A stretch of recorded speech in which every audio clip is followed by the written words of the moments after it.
সবচেয়ে বরকতময় সময় দুইটা, এক ফজরের পরের সময় আর এক রাতের শেষাংশ। এই জন্য সালাফে সালেহিন ফজরের পরে ঘুমাতেন না। লা ইয়ানামুনা বাদা সালাতিল ফজর, ফজর সালাতের পর ঘুমাতেন না। যদি সফরেও থাকেন, কষ্টও হয়, তো সূর্য উঠা পর্যন্ত অপেক্ষা করতেন। সূর্য উঠলে তারপরে ঘুমাতে যেতেন।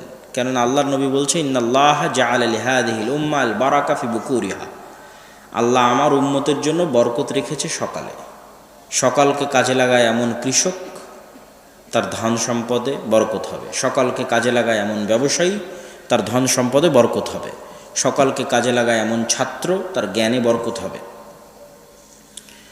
আর আমরা মুসলিম উম্মাহ আমাদের নবীর যে প্রাকৃতিক ন্যাচারাল রুটিন ছিল, ওই রুটিন অমান্য করে চলছি বলেই সফলতা পাচ্ছি না। আজকের পৃথিবীতেও যারা সবচেয়ে ধনী, কোটি কোটি টাকার মালিক, তাদের লাইফস্টাইলও গবেষণা করে দেখেন, তারাও সকাল সকাল ঘুম থেকে ওঠে এবং সকাল সকাল বিছানায় যায়। এটি আল্লাহ সুবহানাহু ওয়া তাআলার ন্যাচারাল, মানে প্রাকৃতিক নিয়ম, আল্লাহ এভাবেই করে দিয়েছেন।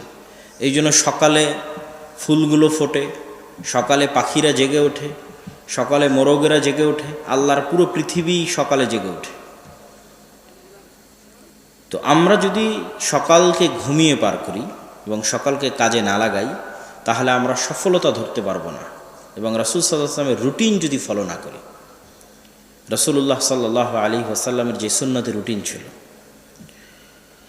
আর আরেকটা অংশ হচ্ছে রাতের শেষাংশ, ফাতাহাজ্জাদ বিহি নাফিলাতাল লাক আসা আন ইয়াবআসাকা রাব্বুকা মাকামান মাহমুদা। আপনি তাহাজ্জুদ পড়েন, কেননা আল্লাহ আপনাকে অনেক বড় সম্মান দিবেন। সেই সম্মানের নাম মাকাম মাহমুদ।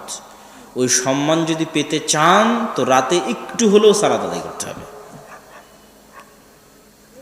আর আমরা এই সমস্ত রুটিন থেকে বহু দূরে, যার ফলশ্রুতিতে আমরা আল্লাহ সুবহানাহু ওয়া তাআলার বরকত বঞ্চিত অবস্থায় আছি।